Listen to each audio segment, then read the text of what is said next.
From being on Kids and Teens React to launching a successful YouTube career to being manipulated and used, this is the sad tale of Leah Maria Johnson. Favorite drug? Mushrooms. Mushrooms with a glass of red wine. Favorite drug? If I could just get like a stem and a cap and then a glass of red wine, call it a night for me. Gotta go. Claire Ingram. I'm coming out to Colorado. You know me, baby. I'll be there.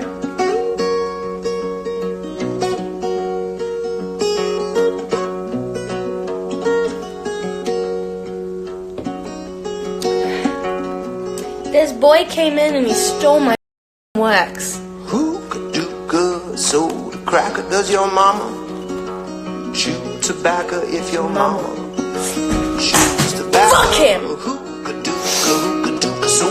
Fuck that boy. Stealing my shit. I paid for that fucking cheap ass wax. You're promenading green. Tell me who.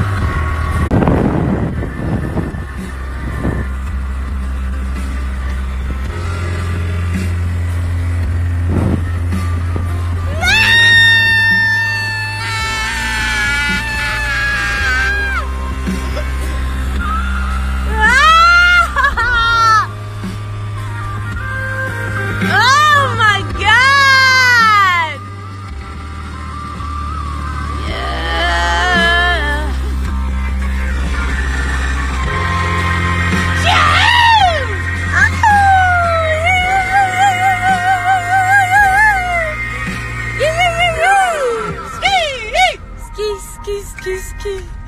Hello. I'm watching. You should put your clothes on and leave. Oh wait, one more time. Maria Johnson is an American actress, singer and internet personality who in 2014 was profiled by Adweek as one of the top 10 biggest young stars on YouTube. She first received recognition for her work on her YouTube channel, where she rose to fame for creating skits and song covers. So what happened? At 17, after the Fine Bros fame on being starred on Kids and Teens Reacts, she pursued a music career where she went out drinking and partying a lot. She was also in a very abusive relationship at this time. During this time she was very young, so therefore she stayed quiet during this abusive relationship. When she turned 18, she tried to commit not alive, transferred to a hospital and went to group therapy. She then went back to LA to make more music, but she also continued partying and doing drugs. At 19, she signed to Capitol Records and filmed music videos and decided to make a lot more music. At this time she was smoking a lot of weed and doing a lot of drugs, but worked harder than she ever did before. During this time she also released a song called DNA, which was one of her very popular songs. At 20, she lost control of a car that she was driving and was in a very bad car accident, which made her rethink her life. But however, unfortunately this made her very depressed and she started feeling a lot of anxiety. During this time she tried to make more music, but the depression and anxiety did not help her, and she ended up in hospital and psychiatric wards because of the drug use and bad mental health.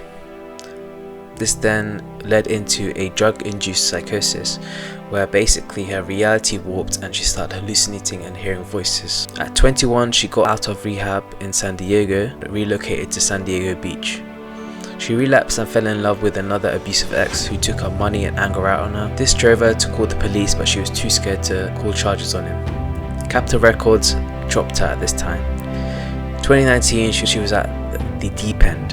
Her abuser wouldn't let her alone. She was alone most of the time, and this is the time where she went on live on Instagram and other platforms while being high or drunk. Friend and my bestest lover, and he came by and then he took everything and now I have nothing, so that's how my day goes.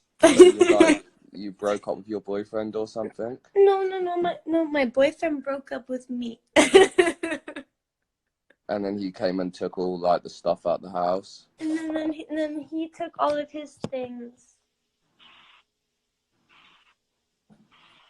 So you're feeling like a little...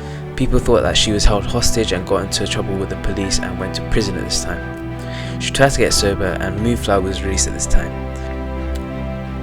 Her longtime producer tried to make a move on her and she tried to get her to drink when she was trying to get sober. She relapsed and she was abused by him. She reached out for help by going on live on Instagram again. This time it actually helped her as people called the cops on him and this separated her and her producer.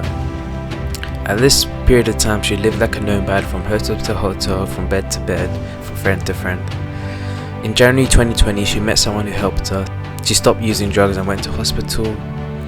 However, the drug abuse continued. Police comes to her house saying that the person that she was in love with had committed not a lie. This is a very big wake up call for her. She blacked out for a couple of days because of this. Rehab kept kicking her out because of her behaviour. Her friend Charlotte let her live with her at her house, her family house. During this time she was sober. She relapsed sometimes, but because of Charlotte's family, with their support, she was able to get through this. Fans have helped her a lot with kind messages and believing in her. She was in rehab, she was homeless and all alone for a long time, but now she's doing much better. In her video she says that she survived all because of love. I really can't believe I'm still here on this planet, alive and coherent. I've had a lot of people tell me I'm glad that you're alive, because the way I was living I shouldn't be, but I'm happy I am. I tried almost every single drug you can think of and lost everything I had. I've been to jail, psych wards, and rehabs. I've slept on the street, and now I can tell you that the one thing that saved me was love, real love. That's why I'm here, because love is so powerful. Love is the reason I'm alive. Now as I come to the end of my story, I want you to know that it's not the end, but the beginning of something beautiful. I met someone special. His name is Charlie, and I am happily in love. We decided to move to England to a quaint town with lots of land. I paint a lot, I make music, I write, and I'm sober. So far it's 10 months, and I hope to get a year. I've never felt so free. I have my first new song out in a while on Friday, and I'm excited to be doing what I love again. Life is a journey filled with dreams and mystery. I'm at a point now where I can say everything happens for a reason, and I'm so happy to be alive today to tell you my story. Whatever path you're on, I hope it's a beautiful one, and if you aren't happy where you are, don't be afraid to ask for help and change directions. I just wanted to tell my story and maybe be understood a little more. I know that hurt people, and I'm sorry if I have hurt anyone on this journey. It was never my intention. I'm so grateful for my friends and family who have helped me throughout the years, and I want to say thank you for being there through everything. And to my fans, I want to thank you for taking the time to listen. Thank you for caring. In the description, I'm going to leave some links and numbers and resources for anybody who is struggling with any of the topics I spoke about. Be strong, and don't be afraid to ask for help. All my love, Leah. She met a guy called Charlie now and is living in a quiet England town. She is now planning to paint and release more music. She recently released Smoking Gun, which was supposed to summarize her life during her dark times. Hopefully Maria Johnson is doing well. She keeps making music, and maybe this is the turning point she needs to becoming the person she truly is.